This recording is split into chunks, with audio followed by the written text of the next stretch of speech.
ನಿಜವಾದ ನಿತ್ಯದಲ್ಲೂ ಮಾಡಬೇಕಾದದ್ದು ವಿಷ್ಣು ಸರ್ವೋತ್ತಮತ್ವವನ್ನು ಪ್ರತಿಪಾದನೆ ಮಾಡಿದಂತಹ ವೇದವ್ಯಾಸ ದೇವರ ಸಿದ್ಧಾಂತವನ್ನು ಸ್ವಯಂ ಕೃಷ್ಣನಾದಾಗ ಭಗವದ್ಗೀತೆಯಲ್ಲಿ ದ್ವಾಮಿಮೌ ಪುರುಷೌ ಲೋಕೆ ಕ್ಷರಶ್ಚಾಕ್ಷರ ಏವ ಚ ಕ್ಷರಃ ಸರ್ವಾಣಿ ಭೂತಾನಿ ಕೂಟಸ್ಥೋ ಅಕ್ಷರ ಉಚ್ಯತೆ ಉತ್ತಮ ಪುರುಷಸ್ತನ್ಯಃ ಪರಮಾತ್ಮೇತ್ಯುದಾಹೃತಃ. ಉತ್ತಮ ಪುರುಷ ಭಗವಂತ, ಕ್ಷರ ಅಕ್ಷರ ಅಂತ ಶರೀರದ ನಾಶವುಳ್ಳ ಬ್ರಹ್ಮಾದಿಗಳ ಪರ್ಯಂತ ಕ್ಷರರು, ನಾಶವಾಗದ ಶರೀರವುಳ್ಳ ಮಹಾಲಕ್ಷ್ಮೀದೇವಿ ಅಕ್ಷರಳು.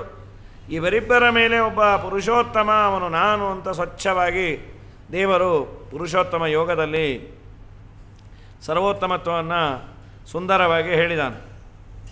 ಪ್ರಕೃತದಲ್ಲಿ ಆ ಪರಮಾತ್ಮನ ಅವತಾರ ಆದ ಹಿನ್ನೆಲೆಯಲ್ಲಿ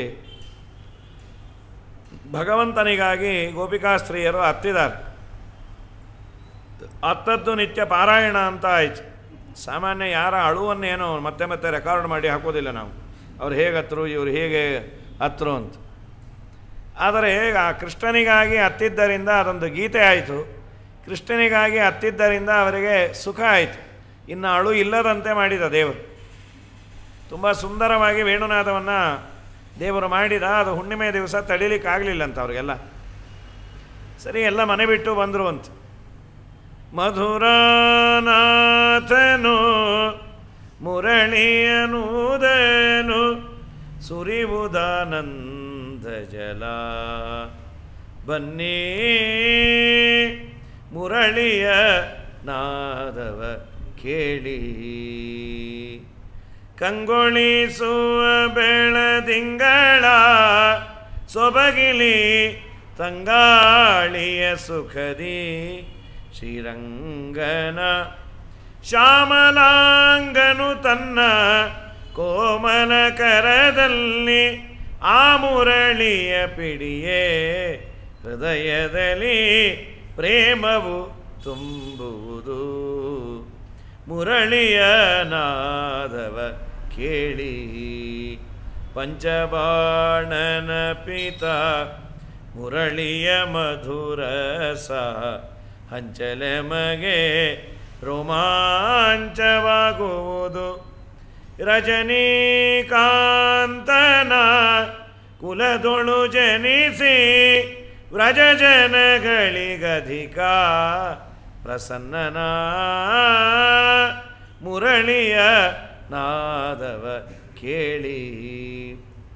ವಿದ್ಯಾಪ್ರಸನ್ನರ ಕೃತಿಯೇ ಇಷ್ಟು ಚಂದ ಅಂದರೆ ಇನ್ನು ದೇವರ ವೇಣುನಾದ ಅದು ಅದ್ಭುತ. ಅದು ಆಡಿಯನ್ಸು ದೇವತೆಗಳಂತೆ ದೇವರ ವೇಣುನಾದಕ್ಕೆ.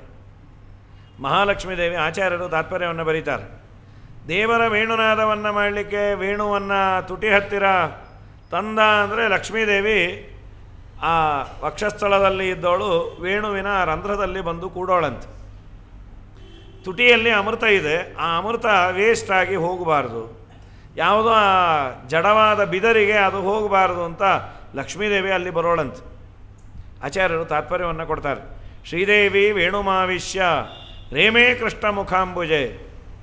ಇತರ ದೇವತೆಗಳೆಲ್ಲ ಕೇಳೋದು, ನೀನು ಹೆಂಡತಿ ದೇವರ ತುಟಿ ಹತ್ರ ಇದ್ದರೆ ತಪ್ಪಿಲ್ಲ, ನಾವೆಲ್ಲ ಎಲ್ಲಿರೋದು, ನಾವು ಅಲ್ಲೇ ಬರ್ತೀವಿ ಅಂದರೆ ನೀ ಬೇರೆ ಅಲ್ಲಿದೆ, ನಾವು ಎಲ್ಲಿ ಇರೋದು ಅಂದಾಗ ಸುರ ಇತರ ಭಾಂಡಗಾಹ ಅಂತ ಆಚಾರ್ಯರಂತಾರೆ. ದೇವತೆಗಳೆಲ್ಲ ಬೇರೆ ಭಾಂಡ ಅಂತ. ಭಾಂಡ ಅಂದರೆ ಏನೋ ಅರ್ಥ ಆಗುವುದಿಲ್ಲ. ಅದಕ್ಕೆ ವ್ಯಾಖ್ಯಾನಕಾರರು ವಿಜಯಧ್ವಜರು ಬರೀತಾರೆ, ಭಾಂಡ ಅಂದರೆ ಭೂಷಣ ಅಂತ.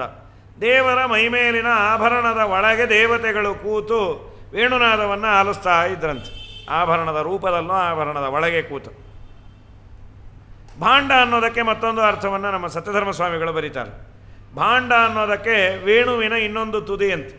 ಒಂದು ತುದಿಯಲ್ಲಿ ಮಹಾಲಕ್ಷ್ಮೀ ದೇವಿ, ಇನ್ನೊಂದು ತುದಿಯಲ್ಲಿ ಎಲ್ಲ ದೇವತೆಗಳು, 33 ಕೋಟಿ ದೇವತೆಗಳು ಹೀಗೆ ಅದನ್ನು ವೇಣುವನ್ನು ಜೋತಾಡಿ ನಿಂತಿದ್ರೆ ಪೀಕ್ ಅವರ್ ಬಸ್ ಇದ್ದಾಗಿರುತ್ತದೆ. ಬೆಳಗ್ಗೆ 9 ಅಥವಾ ಸಾಯಂಕಾಲ 5:30 6 ಗಂಟೆ ಮೇಲೆ ಬಸ್ಸನ್ನು ನೋಡಿದ್ರೆ ಹತ್ತಿದೀವೋ ರೋಡ್ ಮೇಲಿದ್ದೀವೋ ಗೊತ್ತಾಗಲ್ಲ, ಅಷ್ಟು ಬಗ್ಗಿರುತ್ತದೆ ಪಾಪ. ಹೀಗೆ ಇನ್ನೇನು ಹಡಿಯುವ ಅವಳಿ ಜವಳಿ ಗರ್ಭಿಣಿ ಇದ್ದಾಗಿರುತ್ತದೆ ಬಸ್ಸು. ಹಾಗೆ ದೇವರು ಎಲ್ಲ ದೇವತೆಗಳನ್ನು ಒಂದೇ ಒಂದು ವೇಣುನಾದದಿಂದ ತನ್ನ ವಶದಲ್ಲಿ ಇಟ್ಟುಕೊಂಡ ಅಂತ. ಇವರೆಲ್ಲ ಗೋಪಿಕೆಯರು ಬಂದರು. ಬರೋ ಕಾಲಕ್ಕೆ ಒಂದೊಂದು ಕೆಲಸವನ್ನು ಮಾಡ್ತಾ ಇದ್ದವರು ಬಿಟ್ಟು ಬಂದರು ಅಂತಿದೆ. ದುಹಂತ್ಯೋ ಅಭಿಯುಕ್ತಾಶ್ಚತೆ ದೋಹಂ ಹಿತ್ವಾ ಸಮುತ್ಸುಕಾಃ ಭಯೋ ಅಧಿಶ್ರಿತ್ಯ ಸಂಯಾಮಂ ಅನುದ್ವಾಸ್ಯಾಪರಾಯಯುಃ ಪರಿವೇಶಯಂತಿಸ್ತದ್ವಿತ್. ಇನ್ನೊಬ್ಬಳು ಬಡಿಸ್ತಾ ಇದ್ಲು, ಒಬ್ಬಳು ಹಾಲನ್ನು ಕರೀತಾ ಇದ್ಲು, ಅದನ್ನು ಬಿಟ್ಟು ಬಂದು. ಇನ್ನೊಬ್ಬಳು ಹಾಲನ್ನು ಕಾಯಿಸ್ತಾ ಇದ್ಲು, ಅದು ಬಿಟ್ಟು ಬಂದು. ಪರಿವೇಶಯಂತಿ ಗಂಡನಿಗೆ ಬಡಿಸ್ತಾ ಇದ್ಲು. ಇನ್ನೂ ಪಾಪ ಹುಳಿ ಹಾಕಿದ್ಲು ಅಷ್ಟೇ. ಗಂಡನಿಗೆ ಹೇಳಲು ಸೌಟು ತಗೊಳ್ಳಿ. ಯಾಕೆ ಅಂದ. ಸೌಟೇ ಸಾಕೋ ಸೌಟಲ್ಲಿ ಬೇಕು ಅಂದು. ಇಲ್ಲ ಸೌಟೇ ಸಾಕು ಅಂದ. ಯಾಕೋ ಪರಿಸ್ಥಿತಿ ಗಂಭೀರವಾಗಿದೆ ಅಂತ. ಇನ್ನೊಬ್ಬಳು ಮಗುವನ್ನು ಮುದ್ದಾಡ್ತಾ ಇದ್ಲು, ಅದನ್ನು ಬಿಟ್ಟು ಬಂದು. ಲಿಂಪೆಂತಹ ಪ್ರಮುಜಂತ್ಯೋನ್ಯ ಅಂಜಂತ್ಯ ಕಾಂಶ್ಚಲೋಚನೆ. ಒಬ್ಬಳು ಏನೋ ತುಟಿಗೆ ಹಚ್ಚಿಕೊಳ್ತಾ ಇದ್ಲು, ಇನ್ನೊಬ್ಬಳು ಕಣ್ಣಿಗೆ ಕಾಡಿಗೆಯನ್ನು ಹಚ್ಚಿಕೊಳ್ತಾ ಇದ್ಲು, ಇನ್ನೊಬ್ಬಳು ಭುಕ್ತಿಂ ವಿಸೃಜ್ಯಾಪರ ಊಟವನ್ನು ಬಿಟ್ಟು ಬಂದು ಅಂತ ಹೀಗೆಲ್ಲ ಇದೆ. ಯಾಕೆ ಅಂದರೆ ಆ ವೇಣುನಾದವನ್ನು ಕೇಳಿ ಅವರಿಗೆ ಅಷ್ಟು ಮೋಹಿತರಾಗಿ ಓಡಿ ಬಂದರು ಅಂತ ವಾದಿರಾಜ ಸ್ವಾಮಿಗಳಂತಾರೆ. ಅವರು ಬಂದದ್ದೆಲ್ಲ ಸರಿಯಾಗೇ ಇದೆ ಅಂತ. ಯಾಕೆ ಅಲ್ಲ, ಅವಳು ತುಂಬ ಹಸಿವು ಅಂತ ಊಟಕ್ಕೆ ಕೂತವಳು ಬಿಟ್ಟು ಬಂದಲ್ಲ, ಸರಿನಾ? ಹೌದು. ಅಲ್ಲಿ ದೇವರು ಅಮೃತವನ್ನೇ ಕೊಡಬೇಕಾದ್ರೆ ಇದು ಲೋಕಲ್ಲು, ಇದು ಯಾಕೆ ಬೇಕು? ಲೋಕನಾಥನ ಅಮೃತವನ್ನು ಪಾನ ಮಾಡುವ ಅಂಥೇಳಿ ಅದನ್ನು ಬಿಟ್ಟು ಬಂದಂತ. ಇದು ನಮಗೂ ನಿಮಗೂ ಒಂದು ಸಂದೇಶವೋ ಹೌದು. ಎಲ್ಲೋ ಗುರುಗಳು ಬಂದಿದ್ದಾರೆ, ಇವತ್ತು ಪೂಜೆ ಇದೆ, ನಮ್ಮನ್ನು ಕರೆದೂ ಇದ್ದಾರೆ. ಅವರ ಮನೆಗೆ ಹೋಗಬೇಕಾದರೆ ಗುರುಗಳ ಮಾಡಿದ ತೀರ್ಥ ಪ್ರಸಾದ ಅದನ್ನು ತಗೊಳ್ತೇವೆ ಅಂದರೆ ಹೊಟ್ಟೆಯನ್ನು ಲೋಡ್ ಮಾಡ್ಕೊಂಡು ಹೋಗಬಾರ್ದು. ಸಿಕ್ಕಾಪಟ್ಟೆ ತೊಗೊಂಡು ಹೊಟ್ಟೆಯಲ್ಲಿ ಜಾಗವೇ ಇಲ್ಲದೆ ಎರಡಕ್ಕೆ ಊಟಕ್ಕೆ ಹಾಕ್ತೀವಿ ಅಂದರೂ ಎರಡಕ್ಕೇನೋ ಮೂರಕ್ಕೆ ಹಾಕಿದರೆ ಚೆನ್ನಾಗಿರೋದು. 25 ಇಡ್ಲಿ ತಿಂದೇನೆ ಅಂತ. ಗುರುಗಳ ಪೂಜೆ ಅದನ್ನು ನೋಡುವ ಭಾಗ್ಯ. ತೀರ್ಥ ಅವತ್ತು ಆದಷ್ಟು ರೋಗ ರುಜಿನ ಇಲ್ಲ ಅಂತಾದರೆ ಹಸಿ ಹೊಟ್ಟೆಯಲ್ಲಿ ಹೋಗಬೇಕು. ದೊಡ್ಡವರ ಪ್ರಸಾದವನ್ನು ತಗೊಳ್ಳುವ ಭಾಗ್ಯ ಅದು. ಕೃಷ್ಣ ಅಮೃತವನ್ನೇ ಪಾನ ಮಾಡಿಸ್ತಾನೆ, ಅದಕ್ಕೆ ಈ ಊಟ ಬೇಡ ಅಂತ ಬಿಟ್ಟು ಬಂದು. ಆಮೇಲೆ ಹಾಲನ್ನು ಕರೀತಾ ಇದ್ಲು, ಯಾಕೆ ಬಿಟ್ಟು ಬಂದು? ಕೃಷ್ಣನೆಂಬ ಕಾಮಧೇನು ಇರಬೇಕಾದ್ರೆ ಈ ಆಕಳು ಏನು ಕೊಡುತ್ತೆ, ಬೇಡ ಅಂತ. ಆದ ಮೇಲೆ ಮಗುವನ್ನು ಬಿಟ್ಟು ಬಂದಲ್ಲ, ಯಾಕೆ? ರಾಜರಂದರು ಅವಳು ಕೃಷ್ಣನ ಮುಂದೆ ಹೇಳಿದ್ಲಂತ, ನಾನು ಬ್ಯಾಚುಲರು ಅಂತ. ಈಗ ಮಗುವನ್ನು ಕಟ್ಟಿಕೊಂಡು ಹೋದರೆ ಕೃಷ್ಣ ಕೇಳ್ತಾನೆ, ಯಾರ್ದಿದು ಮಗು ಅಂತ. ಅನಿವಾರ್ಯವಾಗಿ ಏನಾದರೂ ಸುಳ್ಳು ಹೇಳಲೇಬೇಕು.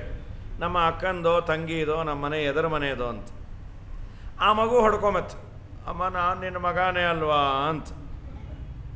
ಕೆಲವು ಮಕ್ಕಳು ಎಲ್ಲಿ ಸುಳ್ಳು ಹೇಳು ಅಂದರೆ ಅಲ್ಲಿ ಹೇಳೋದೇ ಇಲ್ಲ. ಬೇಡದೇ ಇರೋ ಸುಮ್ಮನೆ ಸುಳ್ಳು ಹೇಳ್ತಾ ಇರುತ್ತೆ, ಬೇಡದೇ ಇರೋ ಅವಸ್ಥಾ ವಿಶೇಷದಲ್ಲಿ.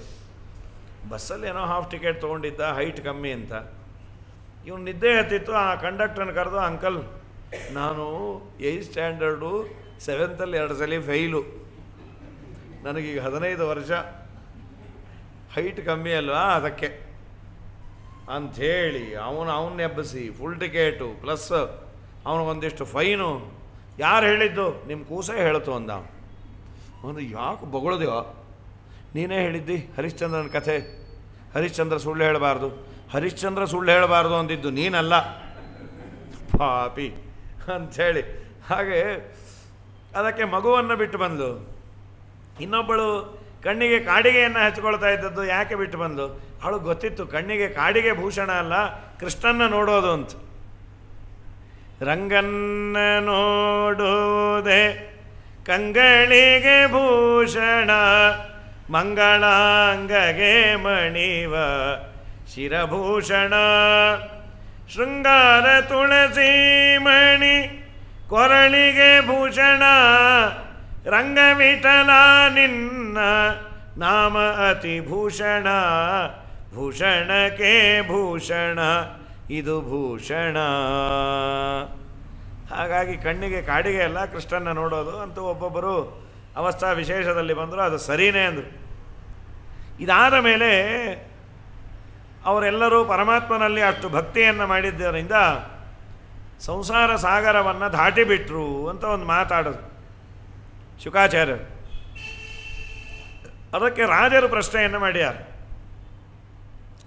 ಕೃಷ್ಣಂ ವಿದು ಪರಂ ಕಾಂತಂ ನತು ಬ್ರಹ್ಮತಯಾ ಮುನೆ ಗುಣಪ್ರವಾಹೋ ಪರಮಾಂ ತಾಸಾಂ ಗುಣಧಿಯಾಂ ಕಥಂ. ಸ್ವಾಮಿ, ನನಗೀಗೊಂದು ಸಂಶಯ ಬಂತು.